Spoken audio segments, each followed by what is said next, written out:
Bueno, pues buenos días, buenas tardes a todos. Eh, Vamos a comenzar esta charla, este webinar, en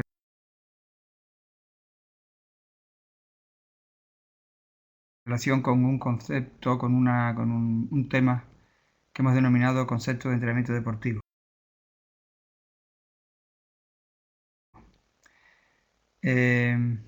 Este webinar deben considerarlo como el primero de una serie de conferencias o webinars que vamos a ir realizando en los próximos meses. Aproximadamente un webinar por mes. Esta conferencia pues puede resultar un poco extraña porque realmente en este caso no se van a dar pautas, no se van a presentar investigaciones relacionadas con el entrenamiento, sino que simplemente lo que se pretende es introducir un enfoque de lo que debería ser el entrenamiento, de cómo deberíamos tratar, entender el entrenamiento deportivo con el fin de que mejore no solo el rendimiento deportivo, sino especialmente la propia formación de los técnicos que se dedican al entrenamiento deportivo. Los objetivos que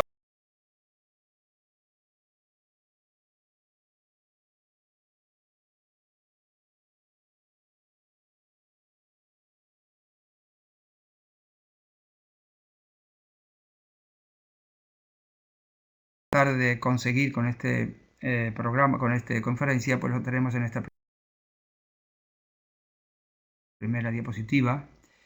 Aquí tenemos diferenciar los distintos elementos que definen el entrenamiento / rendimiento, identificar los requisitos que justifican el carácter científico del entrenamiento. Realmente este es el objetivo fundamental de toda la conferencia, ver hasta qué punto y qué consecuencias puede tener tratar el entrenamiento con un procedimiento, una metodología científica, diferenciar distintas acepciones del concepto de rendimiento como un objetivo claro de todo el entrenamiento, explicar la interrelación de los factores determinantes de rendimiento deportivo y aplicar el significado del enfoque tecnológico del entrenamiento a situaciones reales. Para ello vamos a desarrollar los distintos puntos que son la definición de entrenamiento, el entrenamiento y ciencia, el enfoque sistemático del entrenamiento, el sistema entrenamiento deportivo, el concepto de rendimiento deportivo y sus aplicaciones, el enfoque tecnológico del entrenamiento, tecnificación, y la problemática del entrenamiento deportivo. Empezamos, por tanto, por la definición. Según el diccionario de la Real Academia, entrenamiento es acción y efecto de entrenar, lo cual no nos soluciona gran problema, y por eso tenemos que preguntarnos qué es entrenar. Y se entiende, según la propia Real Academia, como preparar, adiestrar para la práctica deportiva, especialmente en este caso a personas. El término inglés training también hace referencia a lo que es ejercicio y lo que es adiestramiento. Este significado son los dos aspectos, los dos conceptos que mejor se ajustarían a lo que es entrenamiento deportivo. Martin entiende por entrenamiento, ya de una manera más directa relacionada con la competición, como práctica específica, mejora de rendimiento en deportivos individuales, orientado siempre a la presentación, a la exposición o a la comprobación de su efecto a través de la competición. Sin embargo, en el ámbito de la tecnología educativa, un campo relativamente ajeno al propio entrenamiento, podemos encontrar una definición quizás muy completa, como es la que aparece aquí. Se entiende como una práctica continua, sistemática y deliberada, aspectos determinantes de lo que es el entrenamiento, muy bien definido, de ciertas acciones comportamentales orientadas a la adquisición y desarrollo de habilidades o aptitudes que generalmente están referidas a tareas psicomotores o psicomotoras. Desde el punto de vista ya fisiológico nos centramos en el entrenamiento como la repetición de una serie de ejercicios que está en relación con la definición anterior, actividades repetidas, sistemáticas, deliberadas, para provocar una mejora del gesto deportivo, incluso llegando a la automatización del mismo, y desarrollar las funciones estructurales y metabólicas que están en la base del rendimiento deportivo. En este sentido, el entrenamiento podría definirse como un proceso de adaptación en el que existe la relación entre estímulos de entrenamiento y efectos estructurales y funcionales, aplicando obviamente los métodos y medios específicos para mejorar el rendimiento. Bien, según lo que hemos indicado anteriormente, nos encontraríamos, por una parte, que el entrenamiento es una actividad física continua, planificada, sistemática y deliberada. Deliberada quiere decir que no es necesariamente placentera, sino que exige un esfuerzo. Y diríamos que aquí también se podría añadir el concepto de una actividad específica.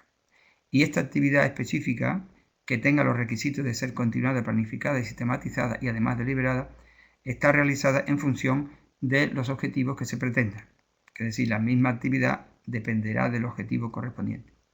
Y todo esto se hace para obtener un rendimiento deportivo, que viene determinado naturalmente por los tipos de estímulos que se hayan generado en esta fase inicial de la programación del entrenamiento.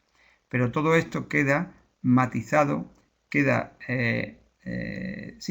matizado, y el efecto, el rendimiento deportivo será distinto en función de las características del propio sujeto. Digamos que esto nos puede servir como síntesis de la idea general de entrenamiento.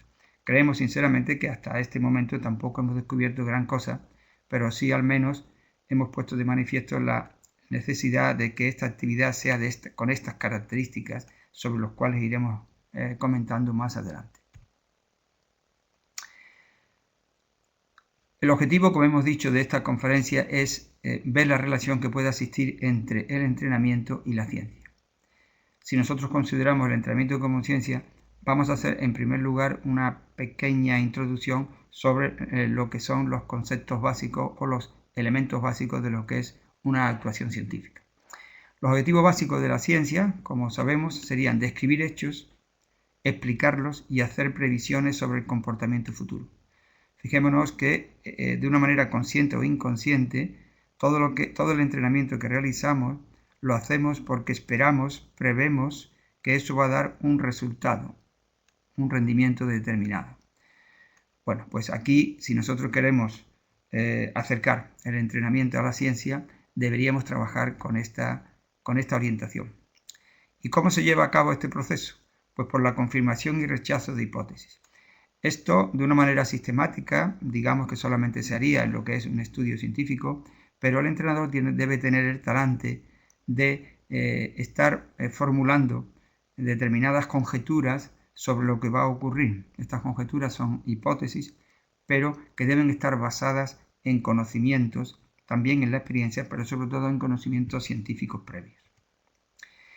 ¿Y qué utiliza? Naturalmente utiliza la metodología científica, que puede partir de los hechos a través de la inducción o que puede partir de la manipulación de variables para tratar de comprobar de una manera más específica y más propia la relación entre la causa y el efecto. Y el objetivo final, por supuesto, es proponer teorías explicativas de la realidad. Y la realidad en este caso es el hecho del entrenamiento deportivo y su correspondiente rendimiento. ¿Cuáles son entonces o cuáles deberían ser los orígenes del conocimiento sobre entrenamiento? Por una parte tenemos lo que es la práctica sistemática, consciente, deliberada, etcétera, etcétera, que hemos visto anteriormente.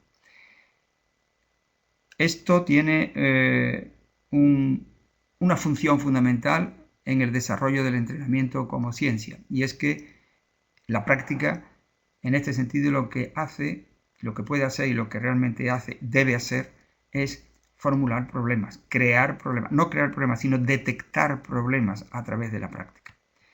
Esto tiene un correlato, una correspondencia o una complementariedad con otro ámbito del conocimiento o del entrenamiento, que serían los estudios científicos. Estos estudios son fundamentalmente correlacionados y experimentales. Estos estudios deberían venir a dar respuesta a la mayoría o a algunos de los problemas que se hayan planteado en la práctica. De esta dialéctica, digamos, entre la práctica, detección de problemas y el planteamiento de estos problemas a los ámbitos científicos para que traten de encontrar una solución, da lugar a la formulación constante de una serie de hipótesis. Y el proceso consiste en tratar de contrastar esas hipótesis y comprobar si realmente se cumplen o no se cumplen. En cualquier caso, tanto si se cumplen como si no se cumplen, estos intentos, este enfoque de lo que sería el entrenamiento nos llevaría a intentar establecer teorías. Debemos tener en cuenta que todos los técnicos, todas las personas que se dedican al entrenamiento deportivo actúan según sus teorías. Son teorías propias. ¿Estas teorías de dónde salen? Pues salen de su propia experiencia, de algunos conocimientos, de lecturas, de contactos con otras personas, y al final cada uno decide hacer las cosas de una manera. De tal forma que, por ejemplo, cuando estamos en un entrenamiento decimos, por ejemplo, ya no se hace más, ya hemos terminado, ya es suficiente por hoy. Hemos hecho 3 series y decimos, bueno, ya basta, no se hace más. Entonces la pregunta es, ¿por qué se hacen 3 y no se hacen 4? ¿O por qué no se han hecho 2? Es decir, todo esto obedece, la respuesta por parte del técnico sería porque el técnico considera, según sus planteamientos, según sus convencimientos, de que esas 3 series son las mejores, las más adecuadas para obtener el mejor rendimiento en un sujeto concreto, en un día concreto. Evidentemente, estas teorías no siempre están fundamentadas, pero es inevitable actuar sobre teoría. Por tanto, esta cuestión es muy importante porque si nosotros cada vez vamos mejorando mejor nuestras concepciones y nuestras propias teorías, o las teorías generales las vamos aplicando, es más probable que lleguemos a tener métodos de entrenamiento bastante mejores. Y si esto es así, estos métodos de entrenamiento van a tener una influencia directa sobre la propia práctica, sobre la concepción de lo que debe hacer el sujeto y sobre la propia realización de la práctica. Este planteamiento nos llevaría a darle una mayor racionalidad al entrenamiento. ¿Y cuándo un entrenamiento es racional? Pues la función del entrenamiento debería ser, un entrenamiento racional, debería ser cubrir ese espacio, ese gap que hay entre lo que es la investigación científica y lo que es el entrenamiento. Y por ello, un entrenamiento racional sería aquel que utiliza los principios, normas o conclusiones que dicen algo relevante sobre la respuesta del organismo a los distintos tipos de estímulos.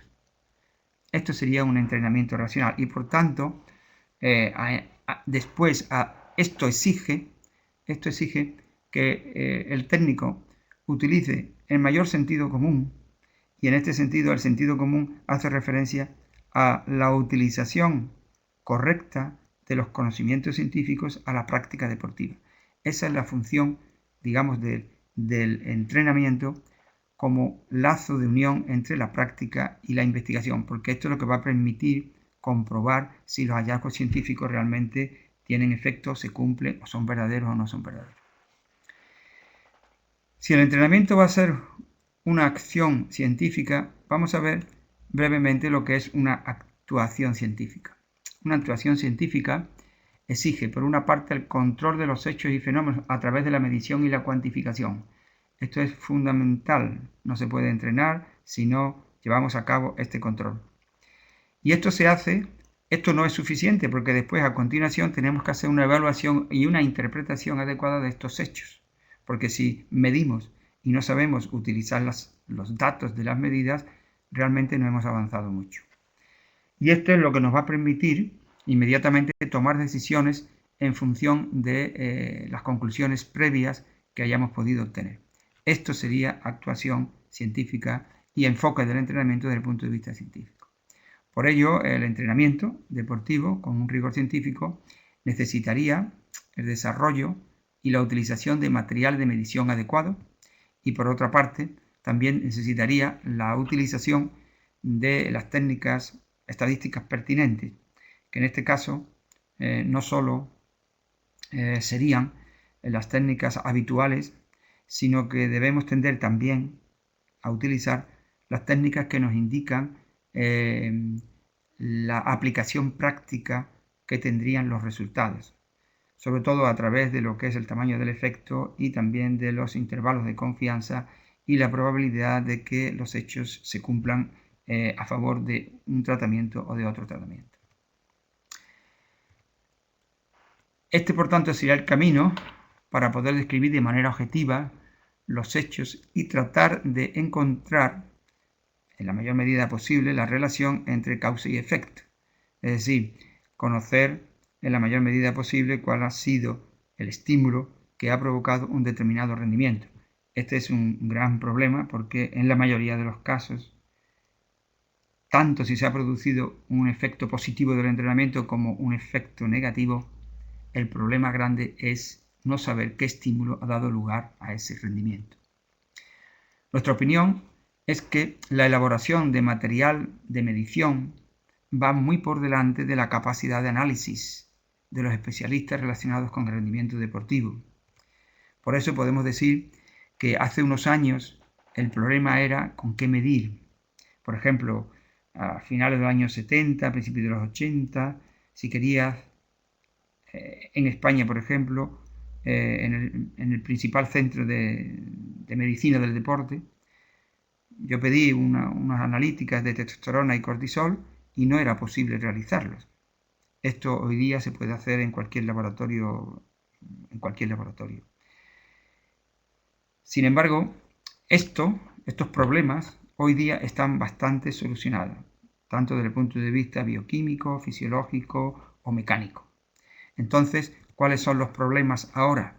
Pues los problemas son saber qué medir, saber cómo medir y sobre todo, y finalmente, no sobre todo, pero finalmente, saber qué hacer con los datos obtenidos. Esta es la gran problemática, una de las grandes áreas de problemas, digamos, que tiene el entrenamiento como limitación a la mejora de la propia metodología. Estos son problemas que sobre cada uno de ellos podríamos hacer una conferencia porque son verdaderamente importantes. En síntesis, podemos decir que la actuación científica tiene por una parte una exigencia y también de ella se derivan unos efectos. Las exigencias están, como hemos dicho, en el control y evaluación, en la medición y en la cuantificación, que van a permitir tomar decisiones y que van a permitir también utilizar y desarrollar el material de medición adecuado y que van a exigir también aplicar las técnicas estadísticas pertinentes. Si esto se realiza así, es más probable que se pueda encontrar mejor la relación causa-efecto. Repito, yo diría que hasta ahora, casi en el 100% de los casos, el rendimiento obtenido no se ha podido encontrar la verdadera causa que lo produce. Esto va a permitir un acercamiento a esta relación causa-efecto, una mejor evaluación de la magnitud del estímulo empleado. Este problema de no conocer, de no poder comprobar la relación causa-efecto está relacionado íntimamente con la posibilidad de medir la verdadera magnitud del estímulo. Y esto, si lo hacemos así, nos va a permitir alcanzar una metodología de análisis más completa y mejor. Pongo aquí una pequeña cuña en cuanto a la interdisciplinariedad. El entrenamiento deportivo, como muchas otras ciencias, no puede desarrollar no puede estudiar y resolver sus problemas solamente utilizando la propia metodología, sino que debe utilizar la metodología de otras ciencias, como pueden ser la fisiología, la matemática, la física, la psicología, etc. Esto es importante tenerlo en cuenta y no hacer un gueto y un círculo cerrado donde no intervengan otros profesionales. Justificación de la ciencia del entrenamiento. La pregunta es, ¿el entrenamiento se puede concebir, se le puede llegar a dar rango de científico? La mayoría de los profesionales, de los científicos de otras ciencias, no consideran al entrenamiento como algo científico, pero en parte, o en gran parte, o en la totalidad de la culpa está en los propios técnicos, en nosotros mismos, cuando actuamos de manera, digamos, acientífica y simplemente guiándonos por costumbres, modas, por terminologías incorrectas y por la utilización sistemática de lo que hacen otras personas. El entrenamiento podría considerarse científico si reúne los requisitos propios de una disciplina científica, si tiene un objeto propio, si tiene un contenido propio y si tiene una metodología propia. Todo esto creemos que se puede dar en el entrenamiento. Como objeto formal del estudio hay que tener en cuenta que una disciplina puede tener un objeto material y un objeto formal. El objeto material del entrenamiento puede ser el mismo que de la medicina, por ejemplo, pero la diferencia está en el objeto formal. La medicina se preocupa de la salud, de prever las enfermedades y de diagnosticar y curar enfermedades del cuerpo. Sin embargo, nosotros nos centramos en el estudio de los procesos que caracterizan la actividad deportiva, las regularidades que las caracterizan, porque eso es ciencia, y también nos preocupamos por el desarrollo y perfeccionamiento de los cambios estructurales y funcionales, neurales, que dan lugar a rendimiento deportivo.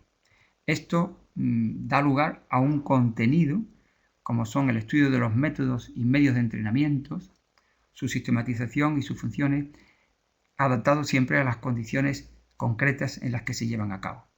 Y también el contenido del propio entrenamiento es crear nuevas metodologías o perfeccionar las metodologías existentes que puedan contribuir a la mejora del rendimiento. Y por supuesto, en el entrenamiento se puede utilizar y se debe, más que se puede, diríamos que se debe, porque poder indudablemente se debe utilizar la metodología científica y para ello se debe utilizar los métodos descriptivos, que son más asequibles, menos contundentes, menos explicativos, pero sí más asequibles para el campo del entrenamiento deportivo. O podemos llegar a unos niveles superiores, como puede ser otro método descriptivo, pero de más nivel, como es el método correlacional. Tengan en cuenta que el 90%, estimativamente, de toda la investigación que se lleva a cabo en el entrenamiento y en otras ciencias igual, se enfoca en el análisis, en la búsqueda de las relaciones entre variables. En nuestro caso sería la búsqueda de la explicación de la varianza del rendimiento, la explicación de la varianza del rendimiento. Si por qué unos sujetos mejoran más que otros o rinden más que otros, de qué factores depende. Todo esto se lleva a cabo fundamentalmente a través del análisis adecuado correlacional. Y también puede utilizar el método experimental, aunque aquí tenemos varios problemas. Problema 1. Los sujetos de competición difícilmente pueden someterse a entrenamientos experimentales porque tendrían que modificar su forma de entrenamiento, si son sujetos que están en activo. Además de esto, en el caso de que se utilizaran distintos tipos de tratamiento para distintos grupos de deportistas de competición, tendríamos problemas éticos.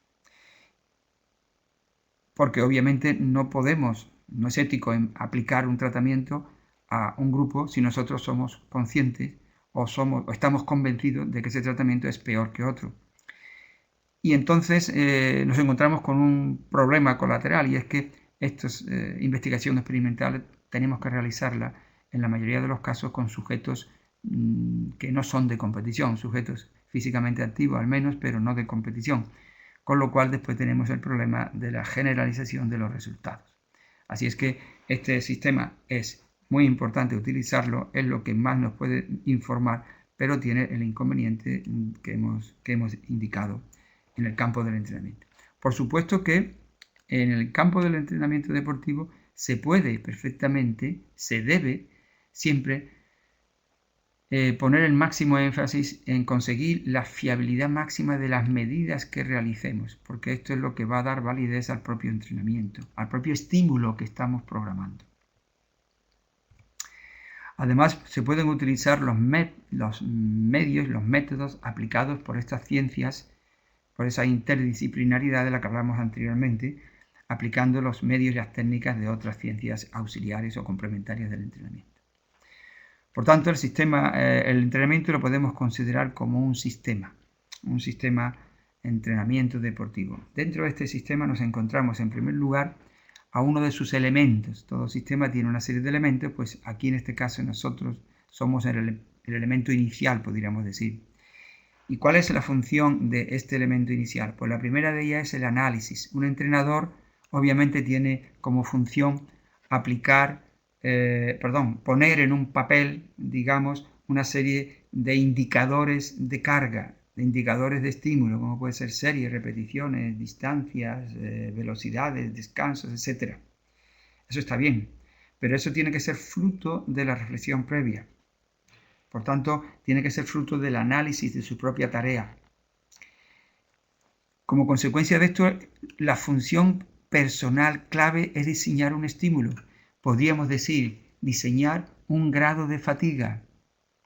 ¿Esto qué quiere decir? Que los técnicos, todos los técnicos que se dedican al entrenamiento deportivo, tanto si son de personas que compiten como de personas que se realizan actividad física simplemente con el fin, con el objetivo de mejorar su estado físico, su salud, su independencia física, etc. En cualquier caso, los técnicos, la profesión, lo más específico de un técnico es la generación de fatiga. Somos profesionales de generación de fatiga, porque de lo contrario nunca habría una adaptación, una mejora del rendimiento. Entonces, todo lo que pensamos, todo lo que estudiamos, etc., es para diseñar un estímulo determinado. Podríamos hacer también una conferencia sobre esta cuestión. Y, por supuesto, también tiene otra función. De aquí, en este sentido, se diferencia el técnico de lo que sería un médico. El técnico y el médico tienen una función muy parecida, pero con una diferencia, que el técnico además lleva a la práctica el tratamiento, cosa que el médico deja en manos del propio paciente. Esto tiene como consecuencia, este estímulo realmente se entiende o se puede entender como un grado de carga que se le propone al sujeto para que realice. Y esto dentro del sistema hemos de considerarlo como la señal de entrada del sistema. Obviamente esta señal de entrada del sistema, que la hemos puesto con un fondo distinto, y ahora veremos por qué, hay que aplicarla al deportista. Y esta señal de entrada, este grado de estímulo, esta carga, va a tener un efecto diferente según el talento y la aptitud del deportista y también según la actitud del propio deportista. Y por supuesto, también va a influir los factores ambientales desde el clima de entrenamiento, la relación con el entrenador, el ambiente familiar o cualquier otra circunstancia, la temperatura, etcétera, etcétera.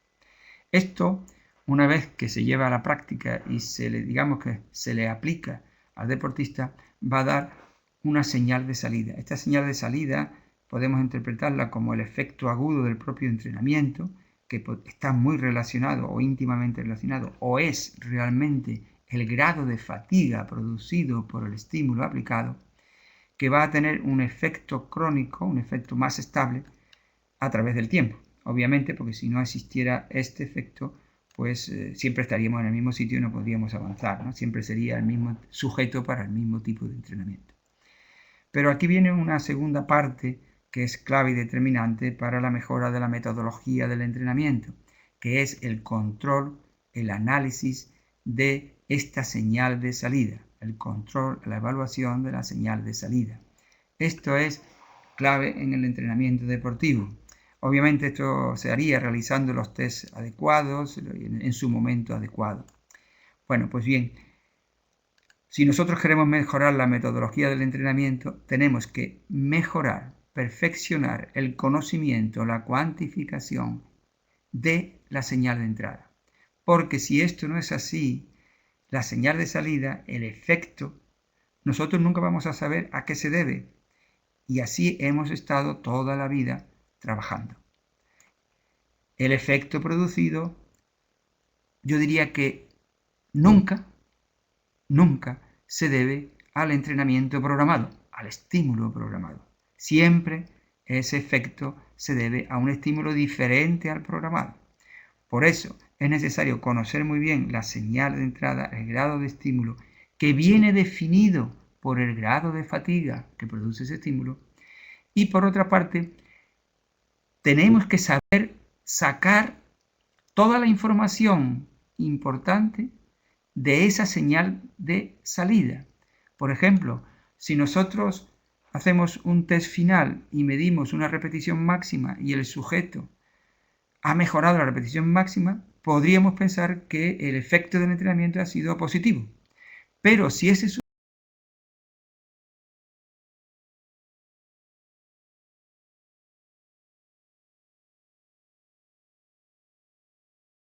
con una información parcial, ¿cómo es posible que ha mejorado su fuerza y sin embargo no ha mejorado el rendimiento? Bueno, pues esto puede deberse a que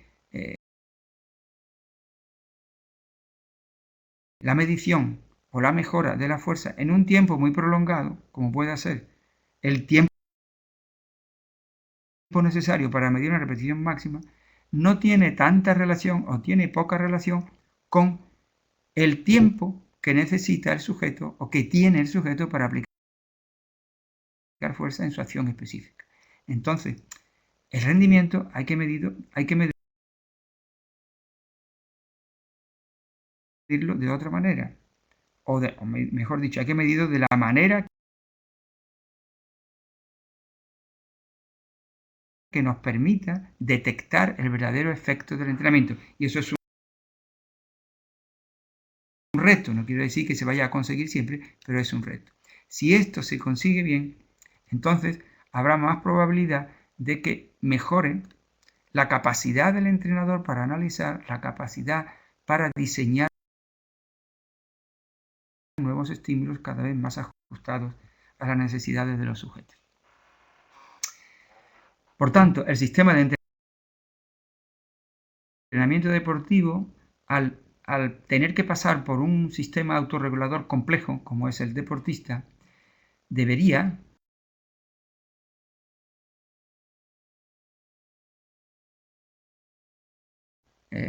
siempre centrarse en la búsqueda de un estímulo distinto para cada estado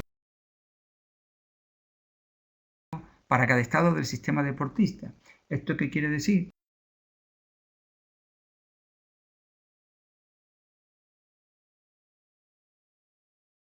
Que un mismo estímulo no es válido dos veces para un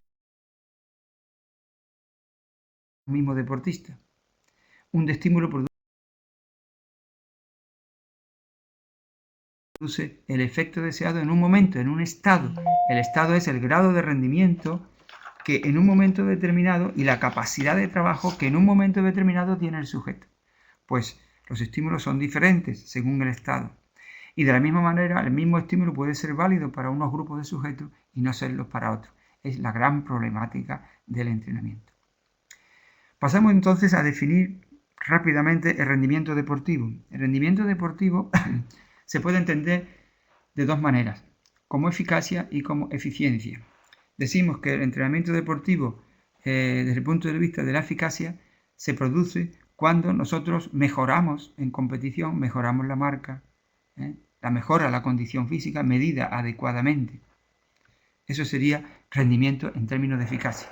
Pero no es el más importante, porque también tenemos que analizar el rendimiento en términos de eficiencia. Es decir, se produce rendimiento cuando se cumple el objetivo o se compite, pero además debemos tener en cuenta si el coste que ha supuesto la consecución de ese objetivo que ha marcado la eficacia del entrenamiento. Por eso, debemos ver si el tiempo que hemos necesitado para conseguir ese objetivo, los medios que hemos tenido que utilizar, los lesionados que se han quedado por el camino, el consumo de oxígeno, la fuerza disponible, el potencial de rendimiento demostrado en entrenamiento, en qué medida estas variables se han traducido en rendimiento. La eficiencia, por tanto, se puede interpretar de distintas formas. Por ejemplo, la proporción entre los resultados obtenidos y el esfuerzo económico, el tiempo, los medios utilizados. Se han conseguido 2 medallas en los Juegos Olímpicos, pero resulta que un país ha llevado 50 atletas y otro ha llevado 400. La proporción entre los resultados y los medios y los gastos y el tiempo, etcétera, etcétera, es muy distinto. Relación entre el potencial físico, sobre todo fuerza, que realmente es lo único que podemos desarrollar, fuerza, y la aplicación que se puede hacer del mismo en el gesto técnico. muchas veces un sujeto, entre comillas, se dice que está fuerte, como hemos dicho antes, pero no le sale la marca. ¿Esto qué significa? Pues que el sujeto no es eficiente, que el sujeto no aprovecha su potencial físico cuando llega el momento de rendimiento en competición o incluso rendimiento en algunas pruebas físicas. Rendimiento, entonces diríamos, eficiencia desde el punto de vista físico. ¿En qué medida el sujeto aprovecha su potencial físico, representado generalmente por el grado de fuerza desarrollado? Esto es muy útil para valorar la calidad técnica y para tomar decisiones acerca del entrenamiento. Se puede tomar la determinación de mantener, no desarrollar la fuerza, hasta que esa fuerza desarrollada no se exprese, no se manifieste en el gesto específico. Por ejemplo, es solo un ejemplo. Otra forma de interpretar la eficiencia sería, por ejemplo, cuando cuestiones de tipo mental, por ejemplo, podemos decir que hay sujetos que compiten y sujetos que no compiten.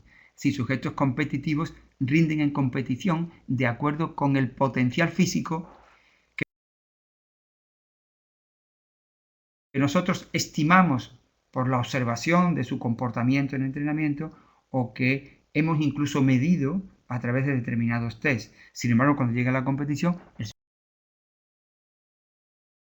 sujeto no compite, no hay eficiencia. Así,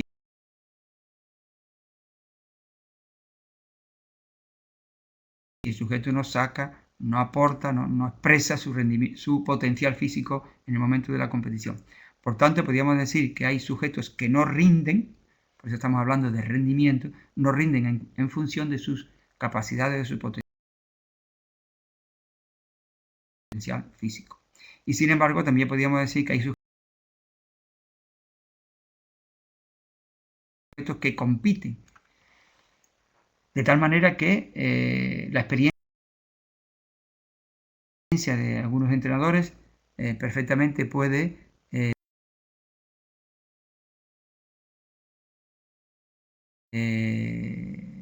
poner de manifiesto que a veces se confía más en un sujeto, aunque entrenando no haya demostrado tal nivel de rendimiento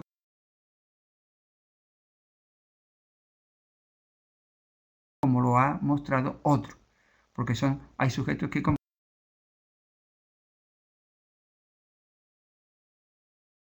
y sujetos que no lo hacen.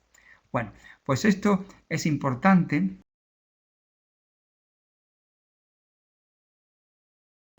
porque nos puede llevar a tomar decisiones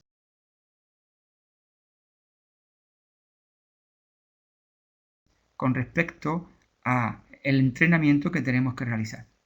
Después tenemos el gesto económico, lo que se entiende por economía, ¿no? Para una misma intensidad, una misma velocidad, un menor gasto. Esto está en relación incluso con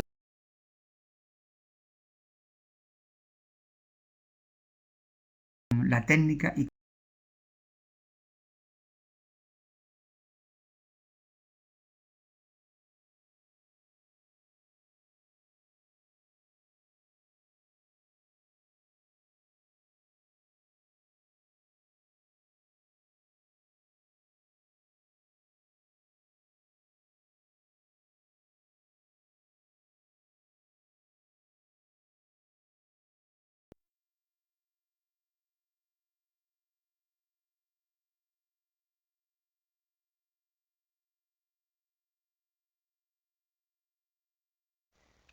la técnica en sí mismo, ya hemos dicho que es un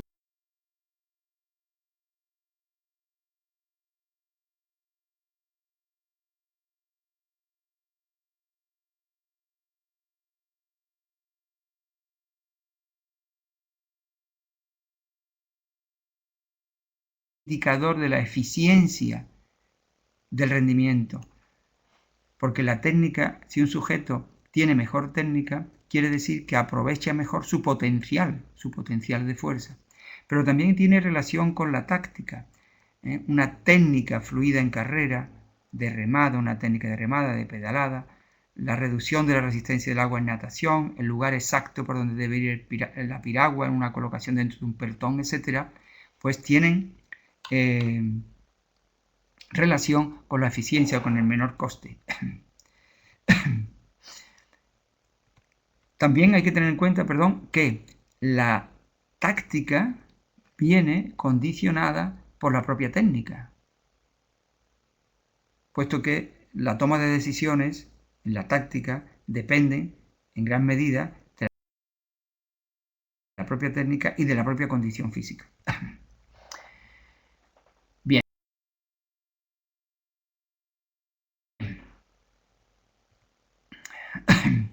Por tanto, el conocimiento del rendimiento en este sentido nos sirve para poder conocer mejor la presencia de otros factores, de factores mentales, factores técnicos, tácticos, ambientales. Y estos factores pueden influir positiva o negativamente en el rendimiento, basado en términos de eficacia. Bien. Globalmente pudiéramos decir que el objetivo final, que es el rendimiento específico, depende fundamentalmente del entrenamiento, que es el corazón de todo el resultado, de todos los resultados, el entrenamiento. Pero el entrenamiento, a su vez, viene condicionado por una serie de factores comunes, como puede ser la organización federativa, las ayudas económicas, la dedicación o las posibilidades de dedicación que tiene el sujeto, el clima, el ambiente competitivo. El ambiente competitivo en deportes de oposición es decisivo. No se puede mejorar si no tenemos un opositor de determinados niveles. Pero también en el resto de los deportes individuales, también el ambiente competitivo es determinante. El ambiente familiar, el entrenador, la relación con el entrenador, el equipamiento, los compañeros, etcétera, etcétera. Todos estos condicionantes van a influir sobre cómo se realiza el entrenamiento. Pero por otra parte, el rendimiento que hay que depende también en gran medida, muy determinantemente, de la dotación genética. Esta dotación genética, lógicamente, hay que actualizarla y hay que ponerla de manifiesto a través del entrenamiento. Digamos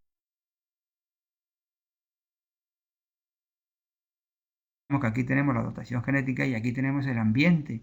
El ambiente es el propio entrenamiento. Aparte del ambiente que hemos visto aquí, es el propio entrenamiento. Entonces aquí tenemos lo típico, con capacidad del sujeto para consumir oxígeno, capacidad para desarrollar la fuerza muscular, etcétera, etcétera. Entonces,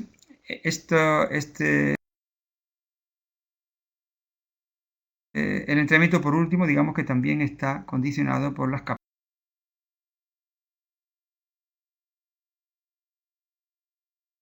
capacidades psíquicas del sujeto, ¿no? Y aquí está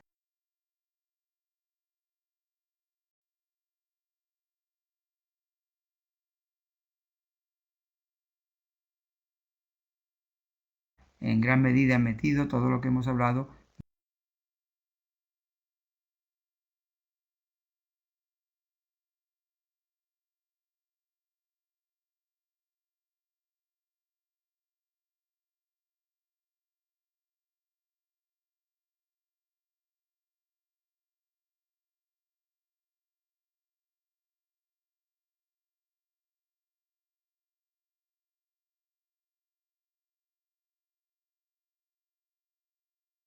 del rendimiento en cuanto a eficiencia.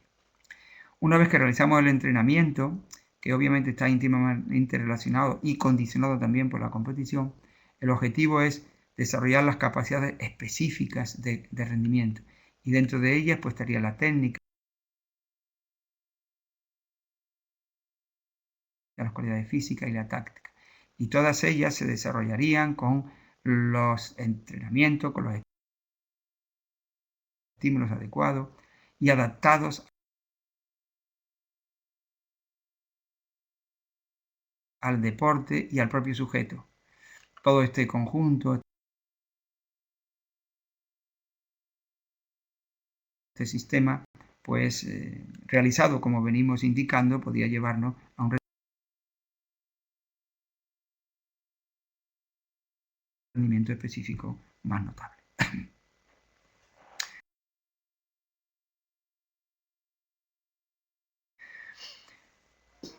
Veamos ahora un término que se utiliza mucho en el entrenamiento, como es la tecnología, el enfoque tecnológico del entrenamiento. A ver qué es esto. El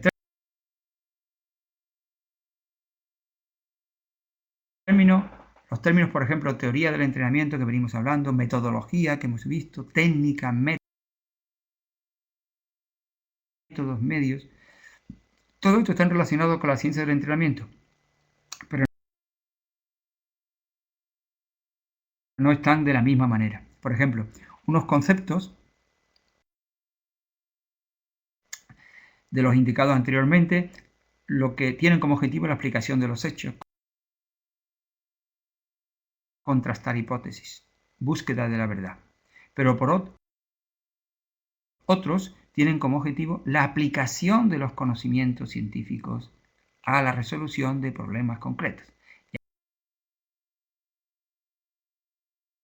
Y aquí tenemos ya la tecnología del entrenamiento. El primero de ellos trata de saber qué es la cosa, qué es el hecho del entrenamiento deportivo, y estaríamos hablando de la teoría del entrenamiento o ciencia del entrenamiento. Sin embargo, el segundo lo que trata es de saber hacer o saber cómo hacer las cosas, y nos estamos ya metiendo en el concepto o en el campo, en el plano de la tecnología del entrenamiento. Pero este saber hacer las cosas no se trata de un saber artesanal, sino que ha de ser un saber hacer con conocimiento de causa. Es decir, este saber ha de basarse en el conocimiento científico. Y esto, lo siento, pero tiene que ser así. Todo lo demás nos lleva a la repetición rutinaria que no nos lleva al mejor resultado. ¿Qué relación hay entre la ciencia y la tecnología del entrenamiento? Esta doble vertiente que hemos visto de ciencia y de tecnología, por una parte nos lleva a la definición, digamos, una propuesta de definición de lo que sería ciencia del entrenamiento, como una rama de la ciencia que lleva al análisis y descripción de los rendimientos deportivos y sus condicionantes. Pero la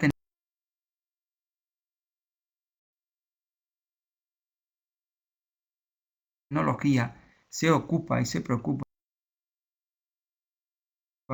de la aplicación de los conocimientos de la ciencia a la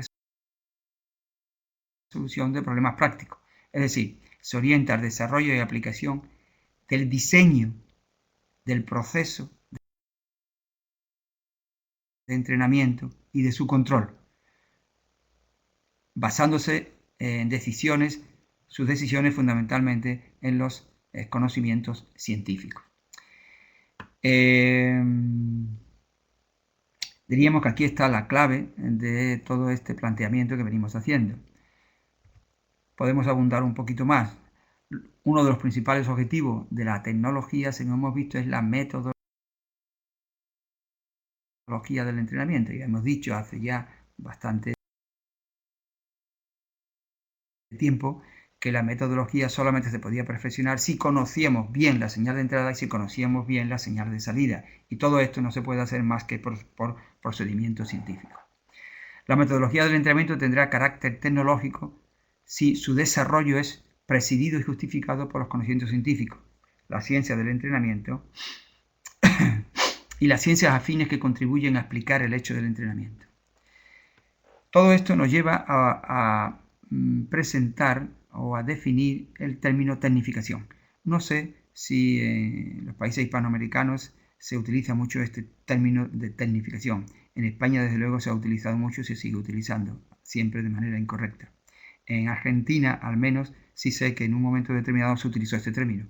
Tanto es así que vi un artículo publicado por la institución que se encarga del entrenamiento del deporte en Argentina, de su desarrollo, la preparación de los deportistas, en la que se hablaba de este término siguiendo unos textos que yo había publicado, pero nunca llegué a saber quién había publicado eso, porque lógicamente no aparecía la autoría del texto. Por eso digo que ahí sí se ha utilizado, al menos de manera oficial. Por tanto, la consideración de la metodología del entrenamiento nos lleva a la necesidad de definir este término. ¿Qué es tecnificación? Pues la acción y efecto de tecnificar, según dice el diccionario. Y tecnificar sería introducir procedimientos técnicos en aquellas ramas del saber que no los emplean. O también, y fundamentalmente, hacer algo más eficiente desde el punto de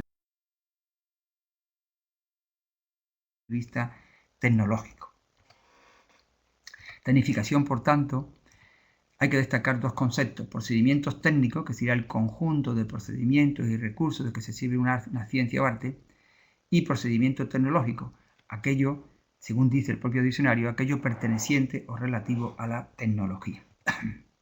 Por tanto, tecnificar hace referencia a dos conceptos: técnica y tecnología. La técnica se entiende actualmente más que como un procedimiento o un arte, como el conocimiento acerca de los procedimientos. Y esto vuelve a ser otra vez lo que le da categoría, lo que le da valor de ciencia al propio entrenamiento. La técnica, aparte de que obviamente sepamos realizar la técnica, lo fundamental, especialmente para el técnico, no para el deportista, que el deportista con que sepa hacer la técnica ya tiene más que suficiente, sino que para el técnico su conocimiento debe estar acerca de los procedimientos que constituyen esa técnica, que llevan a cabo la correcta realización, que dan lugar a la correcta realización de la técnica. Y la tecnología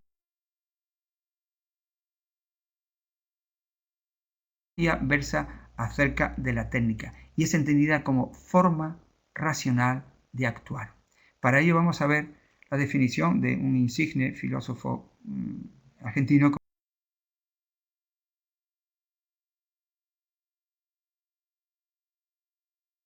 como es Mario Bunge, que da una definición de tecnología. Fijaros bien, un filósofo diciéndonos realmente qué es tecnología y diciéndonos realmente que nosotros tenemos que ir por ese camino, si no, estamos perdidos. ¿Qué es para este autor? Pues es un vastísimo campo de investigación, diseño y planeación. Es decir, tecnología es un campo de investigación, de diseño. ¿Qué hacemos nosotros? Planificar, investigar, diseñar nuestros propios entrenamientos. ¿Y en qué se basa esa tecnología? Esto está extraído de la definición: en los conocimientos científicos. Por eso es tecnología, porque se basa en los conocimientos científicos. ¿Y para qué? ¿Para qué se desarrolla ese campo de investigación, de diseño y de planeación, tomando como referencia los conocimientos científicos? Pues para controlar cosas o procesos. Esta sería una definición más amplia, que a nosotros nos viene bien, porque dice controlar procesos naturales. Bueno, podemos considerar el entrenamiento un proceso natural, aunque también es artificial, pero sobre todo sirve también para diseñar artefactos o procesos. Esto ya está más cerca del propio entrenamiento. Artefactos o procesos. Y especialmente es para concebir operaciones de manera racional, es decir, concebir el entrenamiento de manera racional. Realmente aquí tenemos la clave de lo que es el concepto de tecnificación. Es decir, tecnología es una manera racional de actuar, lo que implica una mejor planificación y control del proceso. Por tanto, cuando hablamos de tecnificación, nos estamos refiriendo fundamentalmente a la introducción de una nueva forma planificada de controlar y de actuar. Esta forma planificada de controlar y de actuar puede venir acompañada de maquinaria o no. Es decir, no podemos identificar tecnología con máquinas. Tecnología hace referencia a la mejora del proceso, al control del proceso. Entonces, teniendo máquinas, tenemos la posibilidad de hacer mejor control del proceso, mejor programación, mejor control del proceso. Pero no necesariamente esto garantiza ese mejor control. Es decir, podemos tener máquinas, utilizarlas mal y por tanto no está introduciendo tecnificación. Por el contrario, podemos tener mucha escasez de maquinaria y sin embargo ser capaces de introducir tecnificación en nuestro propio proceso a través de la reflexión, a través del análisis, a través del enfoque desde el punto de vista científico y tecnológico, a través de la aplicación de los conocimientos científicos en nuestra tarea habitual. Por tanto, tecnificación podemos decir que nos lleva al término de tecnificar, y este término de tecnificar tiene como dos vías, una el rendimiento, el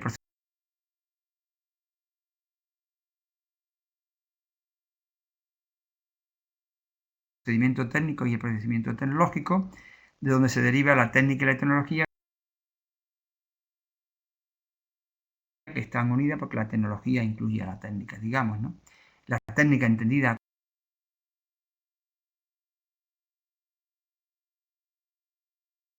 como conocimiento acerca de los procedimientos y la tecnología como forma de actuación racional. Si nosotros enfocamos el entrenamiento así, podemos llegar a una mejor planificación y control del entrenamiento.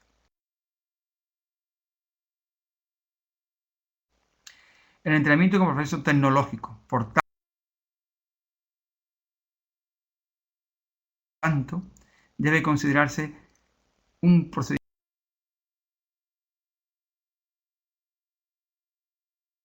tecnológico como una manera racional de actuar cuando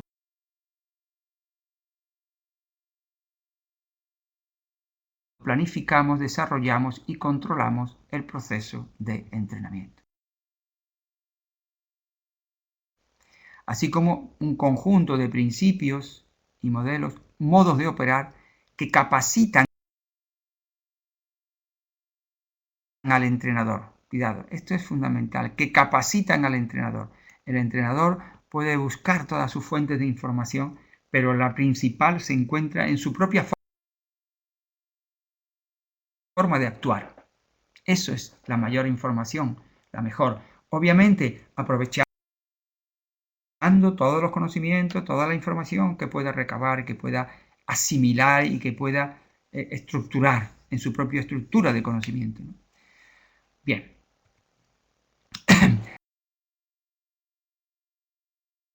La pregunta siguiente ¿es posible tecnificar el entrenamiento? Hemos dicho que es la introducción de la técnica, la forma de actuar racional. Pues sí, la posibilidad de tecnificar el entrenamiento se da, porque el entrenamiento se puede estructurar de forma sistemática, porque las variables que definen el entrenamiento se pueden identificar, se pueden medir, se pueden analizar y se pueden manipular, incluso manipular en el sentido positivo de contraste de distintas alternativas. Por tanto, esto lo cumplimos y esto es necesario en cualquier ciencia. Pero además puede buscar las formas óptimas de organizar el trabajo. Es posible, por tanto, estas formas ópticas de organizar el trabajo vienen o tienen que venir justificadas por la investigación y el conocimiento que hemos dicho y por la propia teoría o ciencia del entrenamiento, siempre y cuando nosotros ya hayamos desarrollado o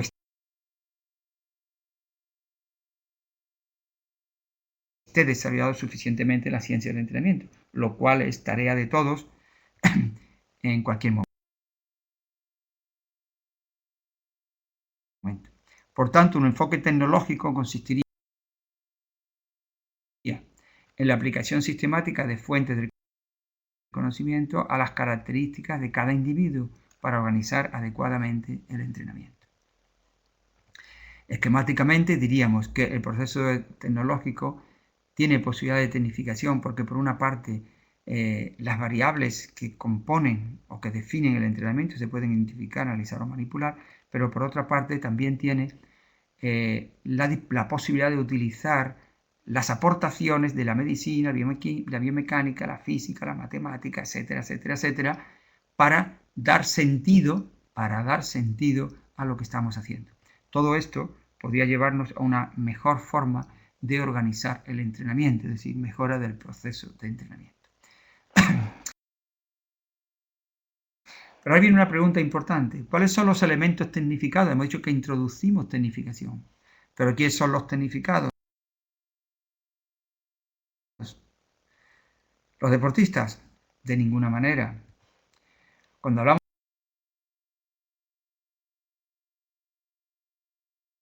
de tecnificación o programas de tecnificación, deberíamos preguntarnos entonces quiénes son los tecnificados.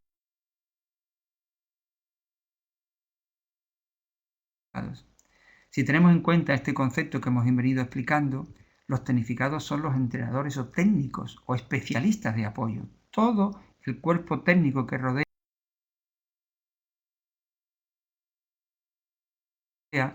al deportista. Y sobre todo el propio proceso de entrenamiento. Eso es objeto y es susceptible de tecnificar. Esto significaría que los técnicos estarían en condiciones de aplicar mejor las formas, métodos y conocimientos científicos. Y que el sistema, el entrenamiento y control del mismo, el sistema de trabajo, es más correcto y racional. Todo esto debería traducirse en mayor rendimiento deportivo de los sujetos y en un mayor desarrollo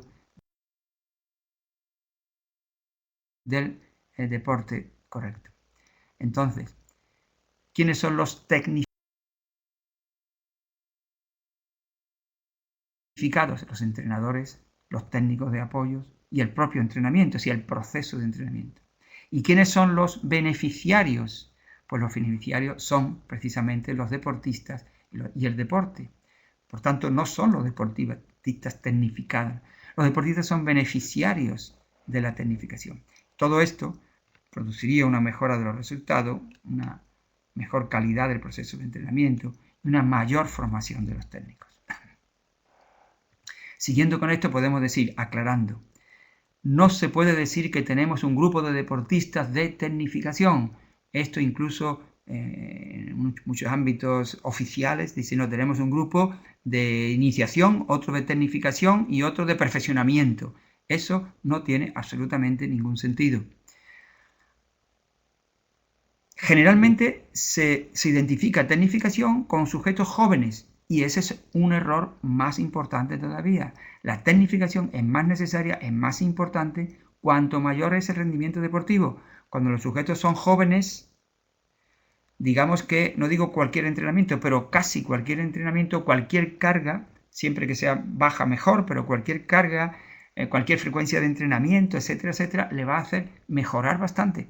Sin embargo, cuando el sujeto mejora su rendimiento y está llegando cerca del desarrollo máximo de su potencial de adaptación, hay que hilar mucho más fino, hay que controlar mucho más, hay que analizar mucho más el entrenamiento y el sujeto puede estar años sin mejorar su rendimiento, años, lo cual no quiere decir que pierda nivel deportivo, pero puede tener un alto nivel deportivo sin mejorar el rendimiento y ahí es más necesaria la tecnificación. Entonces es un error muy grande decir que la tecnificación se asocia a los jóvenes.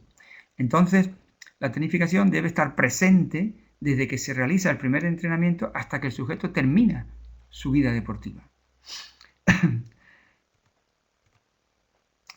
Es más, cuanto mayor es el nivel deportivo, mayor es la calidad, como hemos dicho. Tampoco se puede identificar tecnificación con una etapa en la que se aprende la técnica. He visto por ahí algún artículo publicado en el que dice tecnificación, etapa en la que se aprende la técnica. Obviamente no es así. Si nosotros introducimos tecnificación durante el aprendizaje de la técnica de un sujeto, este sujeto podrá aprender la técnica mejor. Será el beneficiario de ese proceso de tecnificación que se ha producido esa introducción de tecnificación porque hemos utilizado mejor el conocimiento científico en relación con la técnica, en relación con el aprendizaje. Y lo hemos aplicado mejor y hemos sacado más rendimiento, más información útil para mejorar el propio proceso para ese sujeto concreto. Le hemos dado las instrucciones adecuadas, etcétera, etcétera. Y el sujeto es el beneficiario, pero el sujeto no se está tecnificando, el sujeto está aprendiendo la técnica, simplemente. Si los deportistas llegan a ser buenos técnicos será por eso, porque han tenido la oportunidad, aparte de sus condiciones naturales, para aprender la técnica a través de un proceso de tecnificación. Por tanto, los deportistas serían beneficiarios y nunca serían los tecnificados. Bien. Dice, es necesario aclarar que qué actividades incluidas en el proceso se pueden considerar como propias, como características que introducen tecnificación y cuáles actividades, en función de cómo se realizan, no introducen tecnificación. Por ejemplo, situaciones en las que no significan tecnificación. Por ejemplo, tener muchos practicantes de un deporte, eso no significa tecnificación. Entrenar en un centro de tecnificación deportiva, de estos tenemos mucho en España. Entrenar en ese centro no significa necesariamente que se esté introduciendo, que se esté actuando bajo un modelo, un procedimiento tecnológico. No quiere decir que no se dé, pero no necesariamente que se dé, porque arriba, en la entrada, en la puerta, ponga centro de tecnificación. Hacer test no es tecnificación en sí mismo, porque los test se pueden hacer bien y se pueden hacer mal. Y en este caso, no estaríamos introduciendo tecnificación. Y los test, incluso aunque se hagan bien, puede que sus resultados no se utilicen adecuadamente. Luego tampoco el test está introduciendo tecnificación. Comprar aparatos, máquinas, ya lo hemos comentado. Se pueden tener máquinas que se utilicen bien y máquinas que se utilicen mal. Si se utilizan mal, en el momento inadecuado, con el protocolo inadecuado, no introducen. Participar en concentraciones, muy típico. Esto es una buena ocasión, digamos, para introducir tecnificación, pero no necesariamente significa que esto sea así, depende de lo que se haga. Seleccionar a un grupo de deportistas, esto no es tecnificación. Se puede seleccionar por bien o mal, o se puede seleccionar siguiendo un procedimiento más adecuado o menos adecuado. En sí mismo no lo es. Competir, también una buena ocasión para introducir tecnificación, pero se pueden desperdiciar la información que está fluyendo de lo que está haciendo el sujeto en competición. En estos casos normalmente no tenemos muchos medios para medir, no están permitidos en muchos casos, pero sí que la observación del entrenador debe suplirlo en gran medida.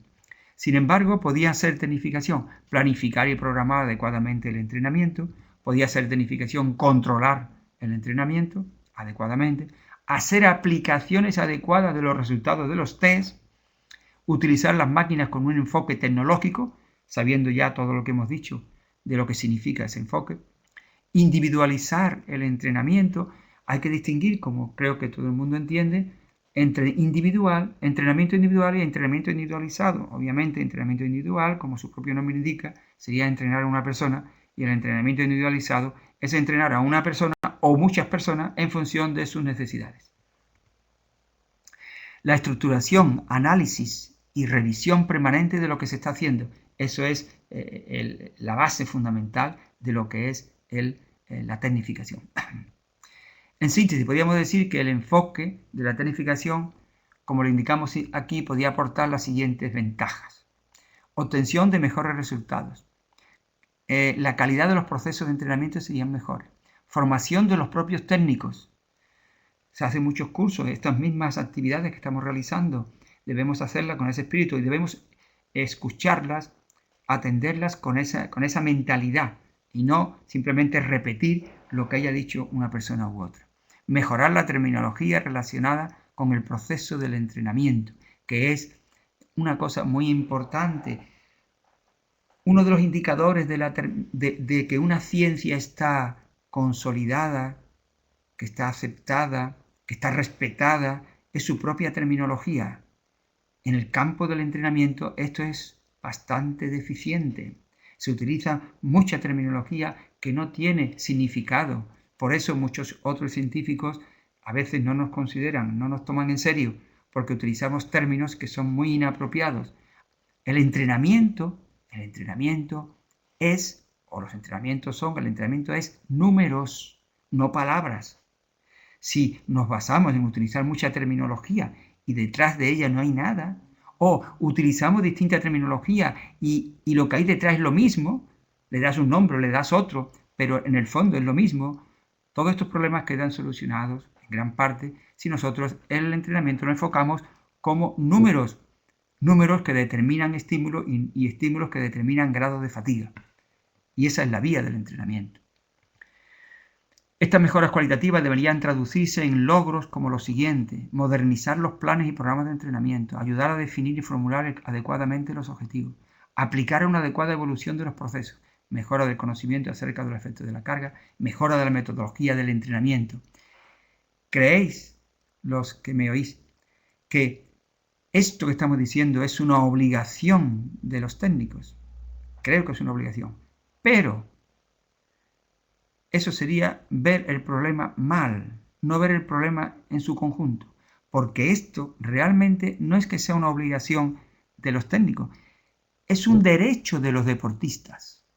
Cuando vamos al médico, nosotros nos consideramos con derecho, consideramos que tenemos derecho a que el médico sepa el efecto que va a tener el tratamiento que nos manda, que nos receta. Pues igualmente el deportista tiene derecho a que el técnico, en la mayor medida posible, tenga conocimiento del efecto que va a producir el estímulo, el tratamiento, el estrés que le está proponiendo que lleve a cabo. Por tanto, si enfocamos la función, la tarea, la profesión de técnico de esta manera, esto nos lleva a la reflexión. No podemos jugar con las personas, ni deportistas, ni personas que pretendan su desarrollo físico o su salud. Una mayor cantidad de deportistas progresaría de igual o mejor manera en menos tiempo. Una mejor racionalización del gasto. Se toman decisiones muchas veces, y esto en algunos deportes es muy típico, tomar decisiones a veces por resultados simplemente, o por lo que dice la prensa, o lo que dice la afición, etcétera, etcétera. Entonces, un proceso de estas características ayudaría bastante, sobre todo a las instituciones deportivas, a utilizar mejor los recursos con aquellos deportistas, con los técnicos, etcétera, que como consecuencia de una evaluación sistemática, de un análisis, hayan demostrado que son más adecuados para conseguir los objetivos que nos propongamos. Bien, entramos por último ya en la problemática general de la propia teoría del entrenamiento. Esto es muy amplio, nosotros hemos seleccionado unos cuantos apartados y trataremos de dar algunos comentarios sobre ello. Por ejemplo, los factores determinantes de rendimiento deportivo. Hemos dicho, el 90% de la investigación y de lo que nos preocupa y lo que justifica la forma de entrenar es el conocimiento de los factores determinantes de rendimiento. Y esto es un campo de investigación y de conocimiento permanente y que nunca vamos a llegar a solucionar, pero que tenemos que ir siempre en la línea de buscarlo. Por ejemplo, esto es un requisito previo para decidir qué tipo y qué cantidad de entrenamiento hay que aplicar. ¿Qué tipo y qué cantidad? Si yo no tengo en cuenta los factores determinantes de rendimiento, estoy cometiendo un fraude con la persona a la que entreno. Yo tengo que conocer esto, porque si no, no puedo aplicar o no puedo acercarme, no puedo ni siquiera intentar hacer esto. ¿Y qué tengo que evaluar y cómo he de evaluar? Los factores determinantes de rendimiento determinan esto. Fijaros que aquí está casi toda la tarea del propio técnico. ¿Qué tipo de entrenamiento, qué cantidad de entrenamiento, qué tengo que evaluar y cómo tengo que evaluar? Pues eso es un campo importante. Y además, este campo proporciona el mayor aporte desde el punto de vista conceptual y metodológico del entrenamiento. Esta es la tarea permanente. ¿Cuántas veces decimos, eso no lo hago porque eso no vale? ¿Eso qué quiere decir? No tiene efecto, no es un determinante del rendimiento y no tiene efecto, por tanto, sobre el rendimiento deportivo.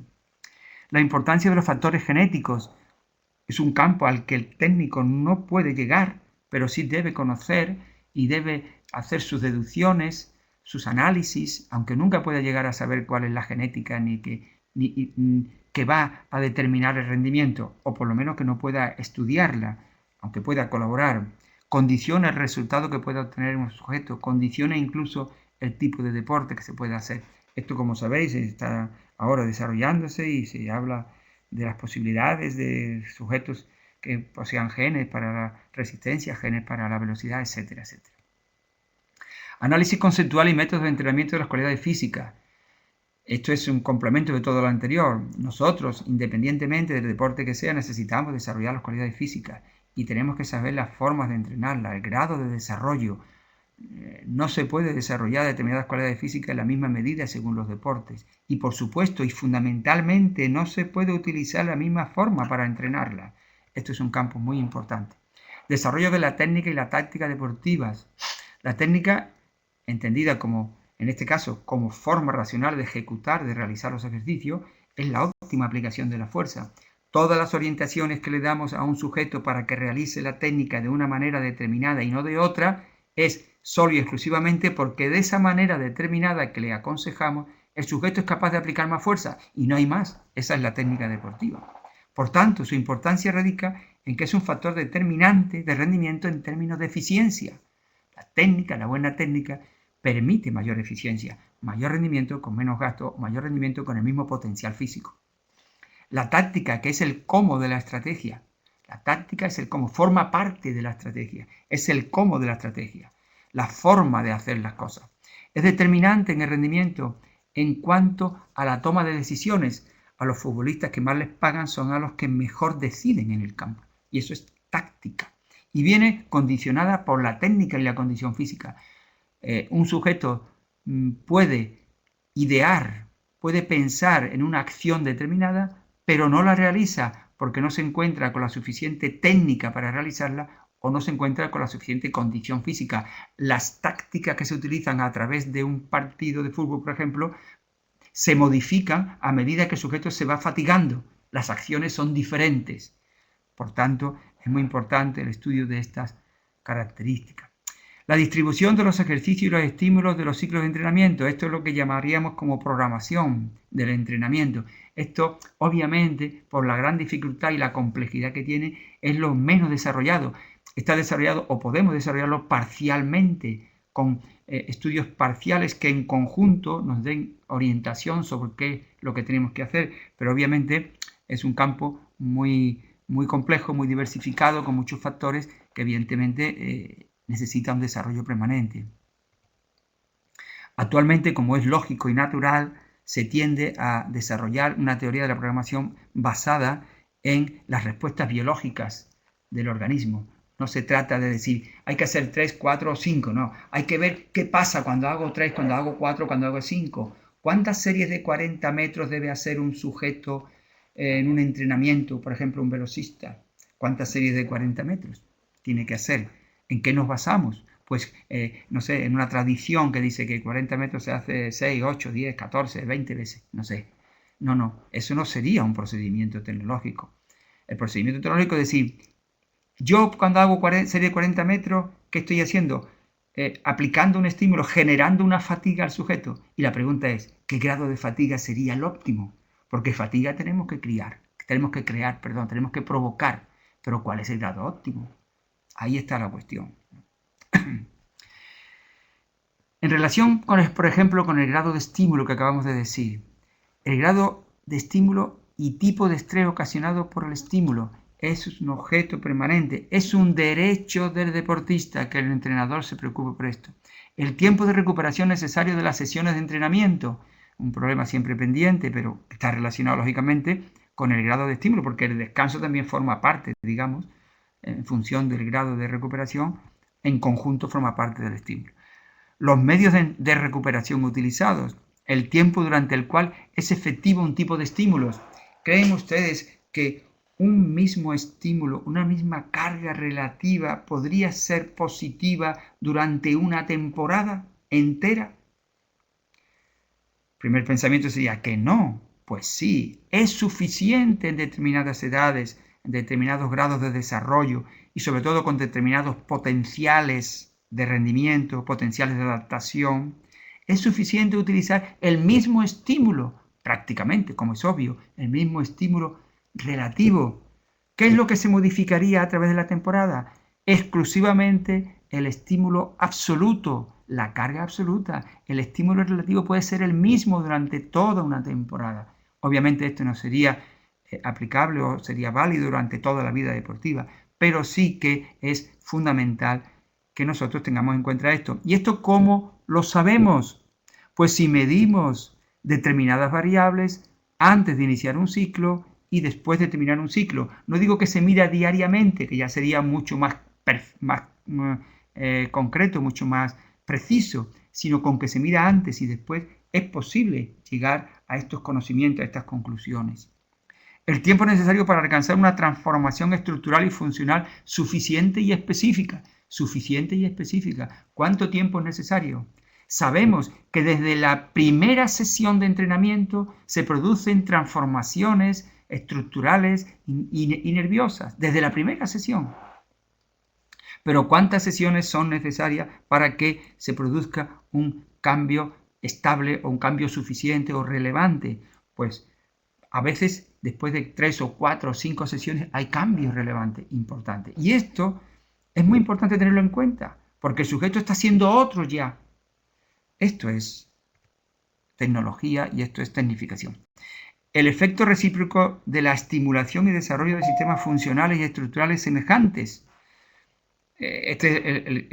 Por ejemplo, el típico problema de tener que mejorar fuerza y tener que mejorar resistencia, ¿no? El grado de estímulo de cada uno de ellos, la combinación, el momento del entrenamiento de cada uno de ellos. Entonces, el grado de estímulo forma parte de esto. Y en relación con el control y regulación del entrenamiento deportivo, hemos dicho cómo esto era parte fundamental del proceso de entrenamiento. Por el carácter científico de la programación no podría nunca alcanzarse sin un adecuado control de los efectos del entrenamiento y de los estímulos aplicados. Lo hemos ya anticipado. El entrenamiento deportivo como sistema necesita una información permanente acerca del desarrollo. Todo esto se puede conseguir con el control, como decimos, adecuado. Y para ello es necesario crear y elegir medios y métodos válidos, para medir y evaluar el efecto. Vemos como esto es una síntesis de todo lo anterior, pero si esto lo decimos directamente y sin haberlo explicado, bueno, pues puede quedar en el vacío, pero es que lo hemos venido justificando, ¿no? Este proceso de regulación del entrenamiento es un elemento clave para poder otorgar carácter científico al entrenamiento deportivo. Así que creo que con esto terminamos la exposición y os doy muchas gracias por vuestra atención.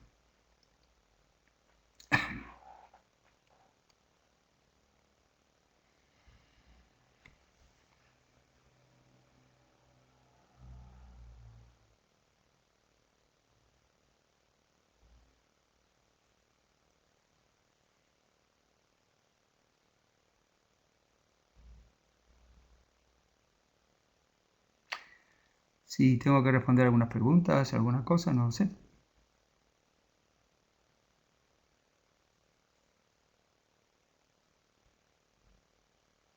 Sí, no hay problema. Ya me dirás cómo, qué pregunta elijo, qué...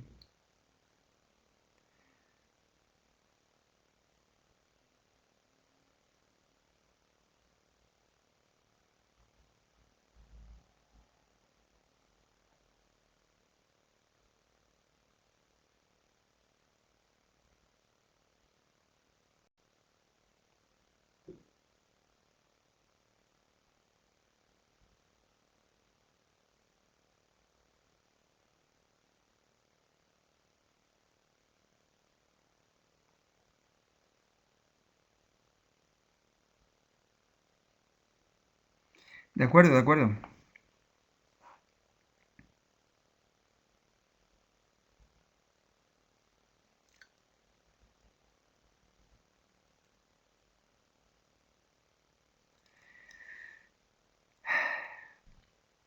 Dice, ¿la técnica está determinada por la fuerza aplicada que puede generar el deportista? Obviamente, la técnica se mide por la evolución de la aplicación de fuerza durante la ejecución del gesto técnico. Y el objetivo de la técnica siempre es poder aplicar mayor fuerza. Porque eso va, tengan en cuenta que todo rendimiento se hace para vencer la misma carga. Por tanto, ante la misma carga, si consigues aplicar más fuerza, el rendimiento será mayor.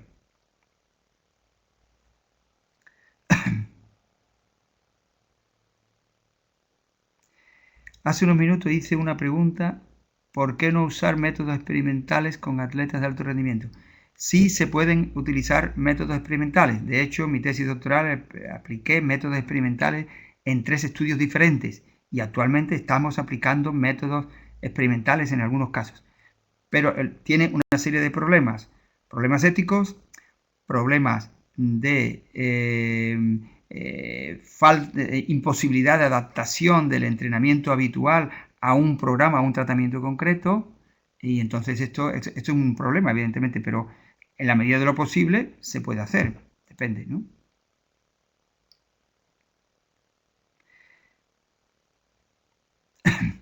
¿Cada cuánto tiempo debemos valorar a nuestros deportistas como forma general, aunque sé que dependería de muchos factores? ¿Cada cuánto tiempo? Pues se puede evaluar desde todos los días, siempre y cuando no interfieran con el entrenamiento y además el sujeto casi ni se dé cuenta, hasta un máximo de 4, 6, 8 semanas.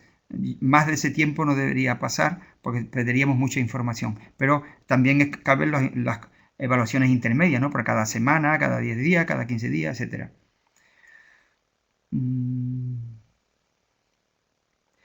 Dice, la carga deberá lograr un estímulo interesante. Ley Schuller, en fútbol, por ejemplo, yo divido los grupos según la información de un test. Por ejemplo, 1000 metros, yo-yo test, y armo clases grupales individuales. También las familiarizo con la escala subjetiva de esfuerzo. Bueno, bien, sí. Siempre que se tome una referencia del grado de rendimiento del sujeto en un test, digamos, que sea relevante, que sea válido, que sea específico, se puede tomar esa referencia. Ahora la cuestión es elegir adecuadamente o conocer poco a poco cuáles serían las cargas adecuadas y, por supuesto, hacerlo de manera individualizada como está indicando en la pregunta, en grupos o en sujetos individualmente, ¿no? Solo hay que llegar a fuerza máxima con gestos que involucren la técnica deportiva. Bueno, veamos. La fuerza máxima es la fuerza que puedes aplicar ante una carga determinada. Entonces, la fuerza que puedes aplicar ante una carga determinada va a depender de la propia resistencia que opone esa carga al desplazamiento. La fuerza máxima más importante es precisamente la fuerza máxima, porque es una fuerza máxima que puedes aplicar en la acción específica. Si la acción es, digamos, acíclica, es una acción concreta, discreta, que se realice una vez y ya se descansa un tiempo prolongado hasta hacerlo otra vez, ahí las aplicaciones de fuerza son máximas. Obviamente, si las acciones son cíclicas, pues hay un grado de fuerza que vas aplicando en cada acción. Pero el rendimiento al final va a depender de la fuerza máxima que puedes aplicar, especialmente en las últimas acciones. Y, por supuesto, de la fuerza máxima media que has aplicado durante todo el desarrollo de la competición, naturalmente. Por lo tanto, para poder realizar, por ejemplo, un ciclo olímpico, lo interesante sería que los primeros años consiguiéramos los objetivos con el menor desgaste del deportista. Siempre se haría con el menor desgaste del deportista, desde el primer día hasta el último. Otra cosa es que, a medida que el sujeto mejora su rendimiento, es probable que el desgaste, como dice usted, entre comillas, el desgaste o el grado de esfuerzo o la fatiga, tengan que ser algo mayores. Pero hay que afinar para llegar al límite óptimo.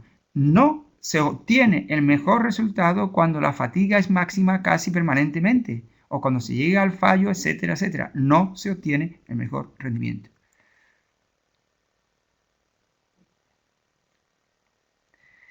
Al tecnificar el entrenamiento estamos trabajando exclusivamente con la eficiencia y no con la eficacia.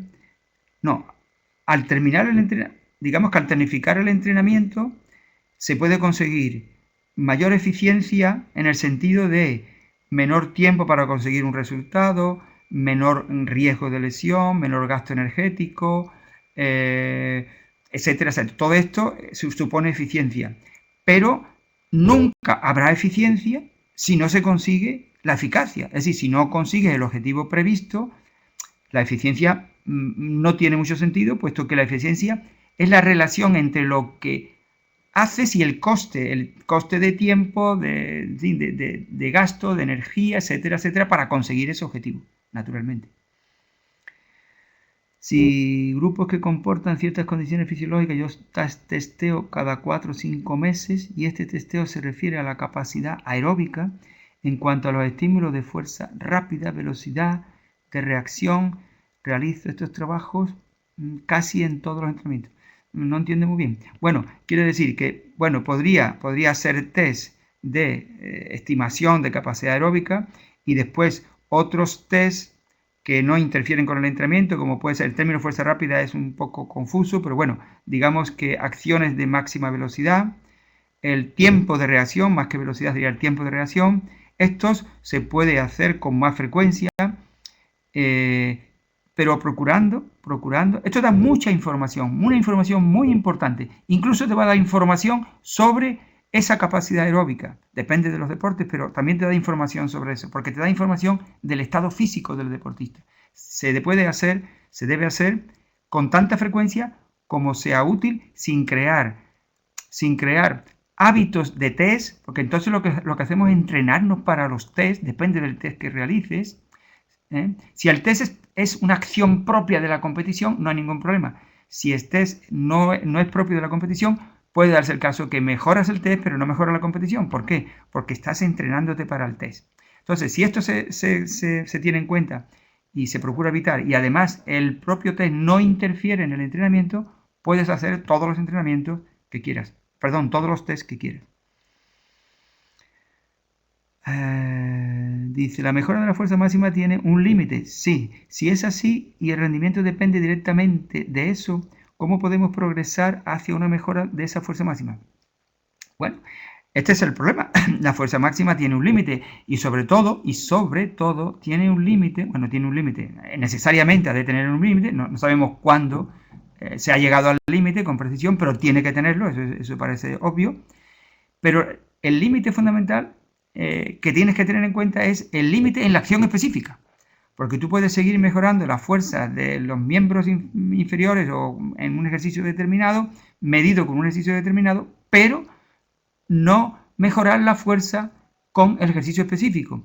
Entonces, ¿qué podemos hacer? Pues podemos hacer controlar máximo del entrenamiento posible, ajustar lo máximo posible las cargas de entrenamiento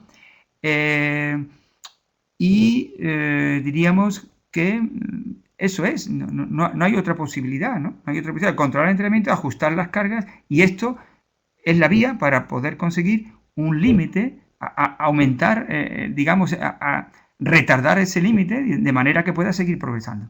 Eso es realmente que no. ¿Cómo podríamos progresar a la mejora de la fuerza máxima? Pues se mejora así, utilizando siempre el menor estímulo que sea útil, que sea válido, que tenga un efecto positivo, controlando que la mejora de la fuerza se va traduciendo en una mejora de rendimiento, hay una cierta desarrollo paralelo, aunque no sea perfecto, y ajustando la carga de entrenamiento. ¿Qué opina de trabajar al 100% casi a diario, como por ejemplo lo hacen los búlgaros en halterofilia? Esto le es tecnificación. Bueno,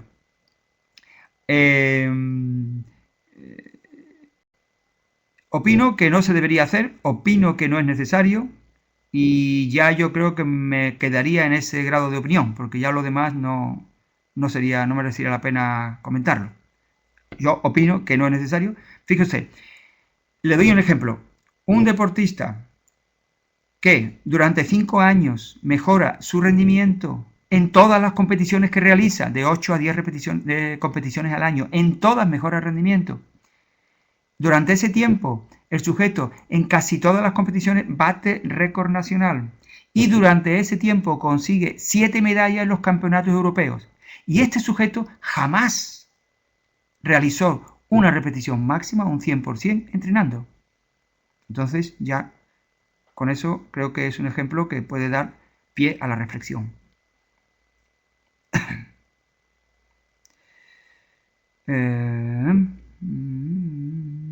Bien.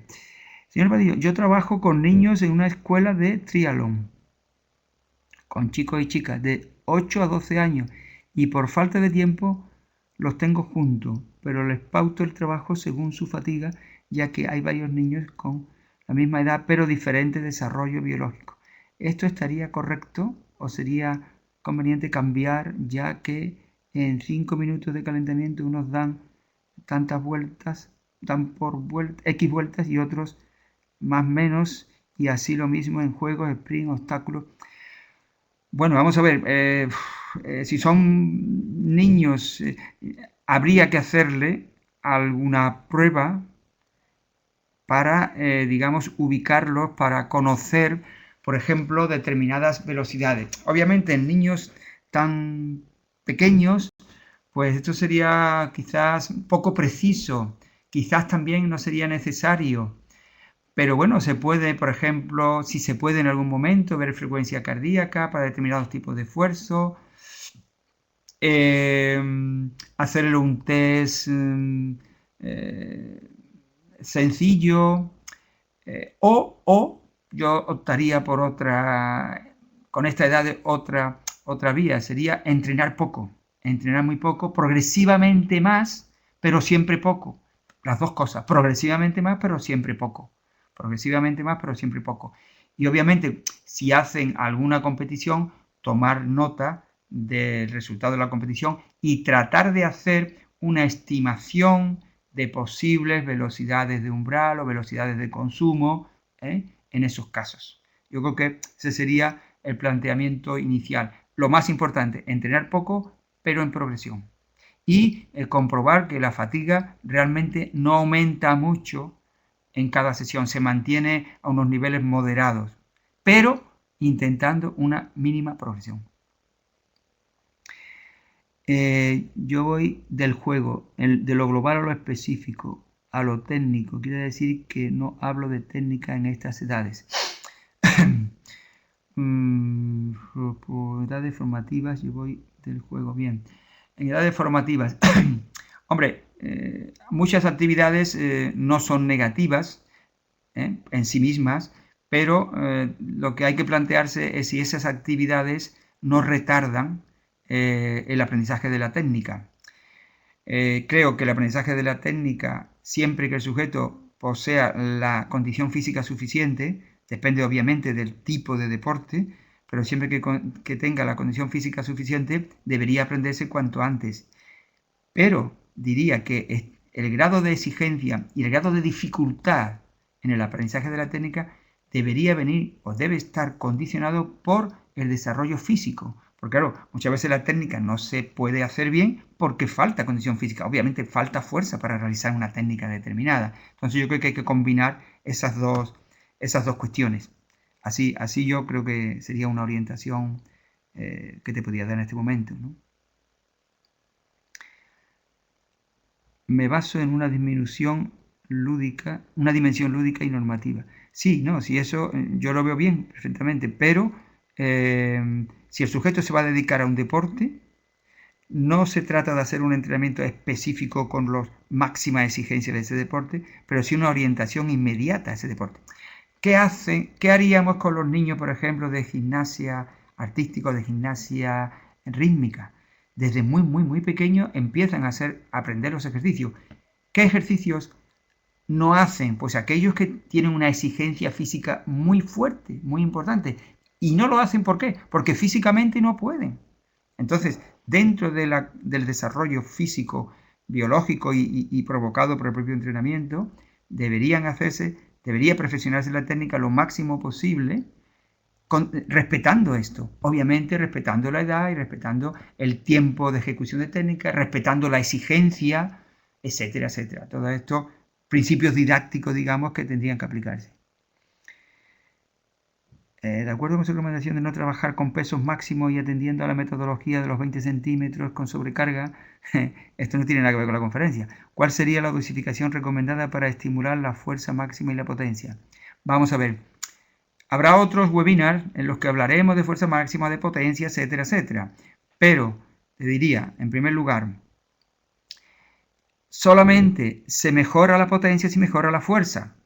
Así que ya, fijaros bien, como esto son como aplicaciones prácticas de lo que acabamos de decir. Terminología. ¿Voy a hacer un entrenamiento de potencia? Pues no debo utilizar esa terminología o no debo utilizar eso porque no existe un entrenamiento de potencia, por ejemplo, ¿no? Por ejemplo. Entonces, la dosificación adecuada, la mínima carga que sea rentable. Por ejemplo, un ejemplo simplemente reciente, un grupo de jugadores de fútbol de 15 años de edad media, categoría cadete que se llama en España, empiezan a entrenar con una carga equivalente al 45% de una repetición máxima.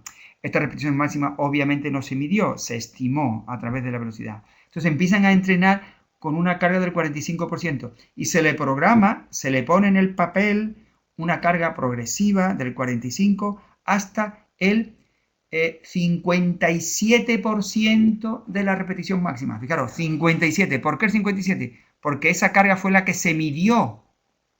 En el test inicial se midió esa carga, el 57%. Entonces se pone una progresión, 3 veces el 45, otras 3 o 4 el 50, así hasta el 57 otras 3 veces.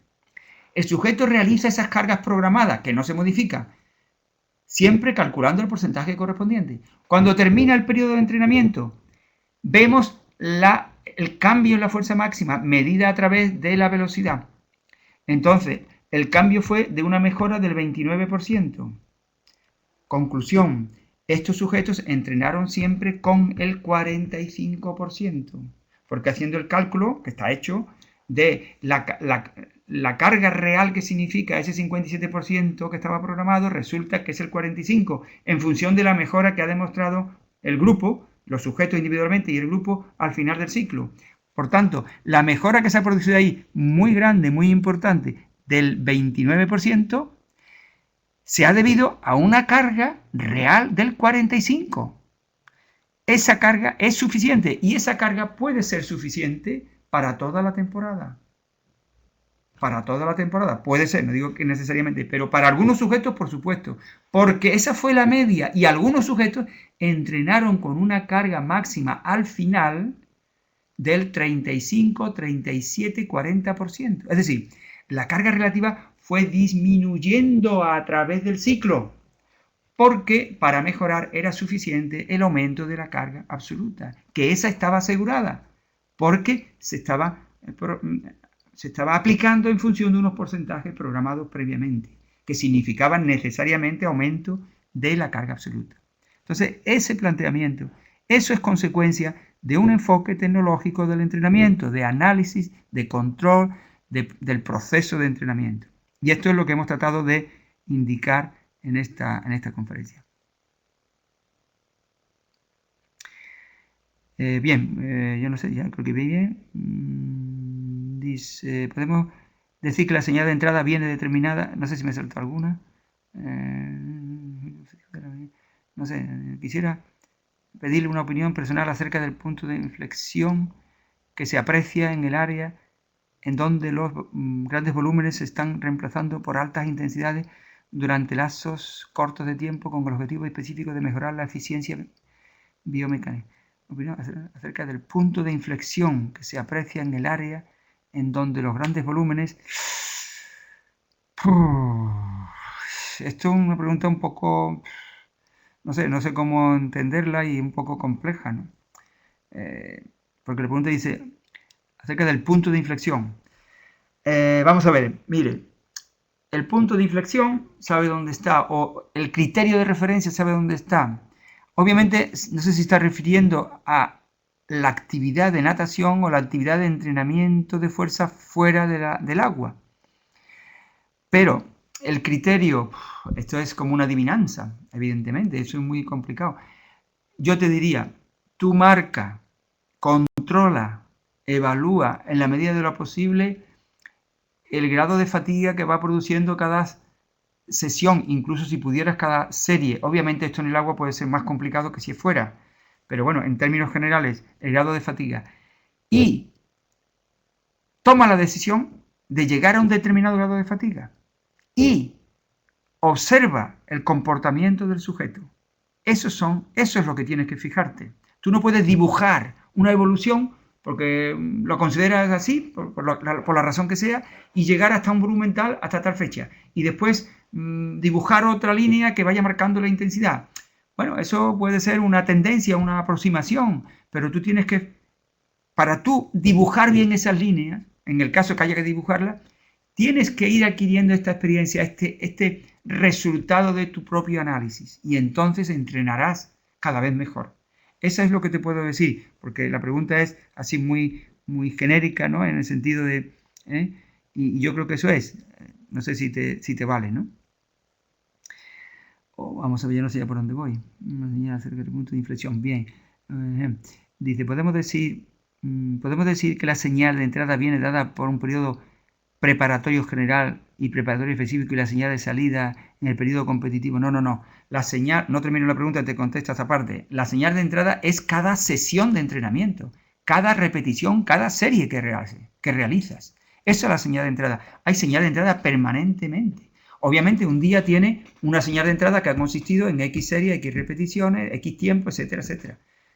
Y todo eso va a generar una señal de salida inmediata, que es el grado de fatiga, pudiéramos decir, que es la respuesta inmediata o aguda, y obviamente eso va a tener un efecto que lo vas a ir observando en las siguientes sesiones, naturalmente, qué efecto va teniendo este rendimiento.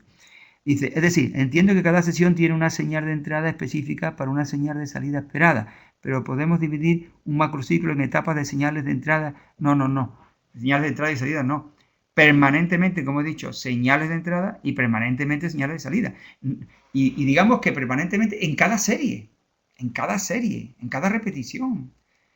Puedes, no quiere decir que tengas que hacerlo porque no tendrás medio, no tendrás tiempo, no tendrás posibilidades, porque tendrás X deportista, etcétera, etcétera. Pero eso se puede hacer en cada sesión, en cada esfuerzo que realiza el sujeto. Esfuerzo expresado a través de series, repeticiones, lo que sea, ¿no?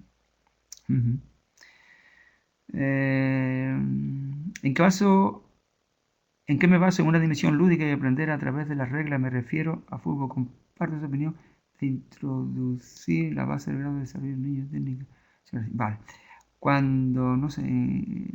¿En qué me baso en una dimensión lúdica y aprender a través de las reglas? Me refiero a fútbol.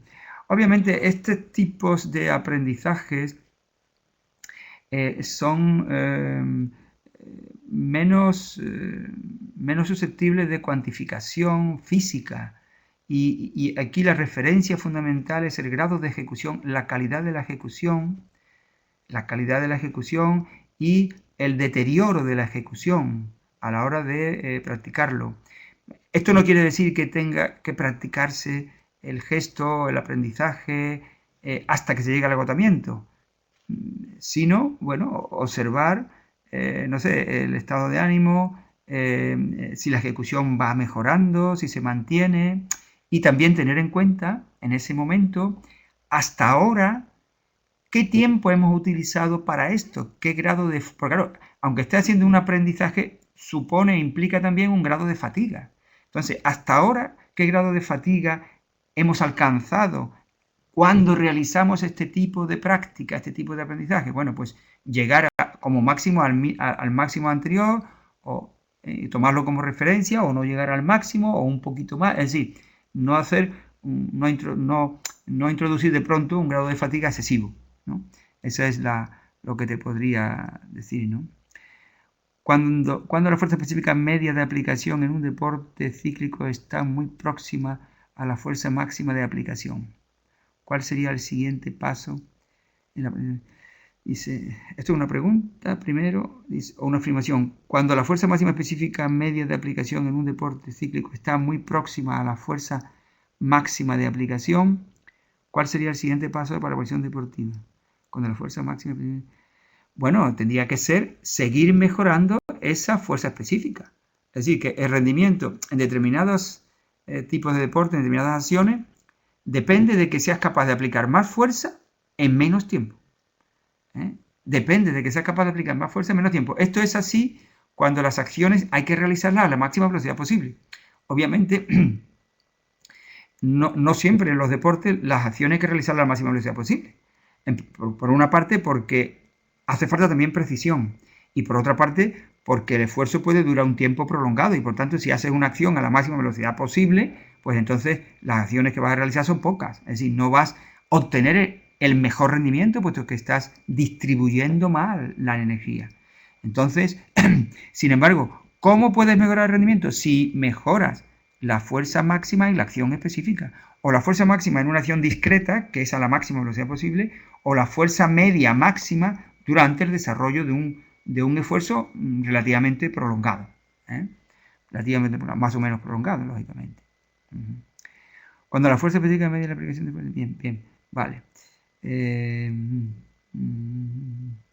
Un técnico deportivo se encarga de la enseñanza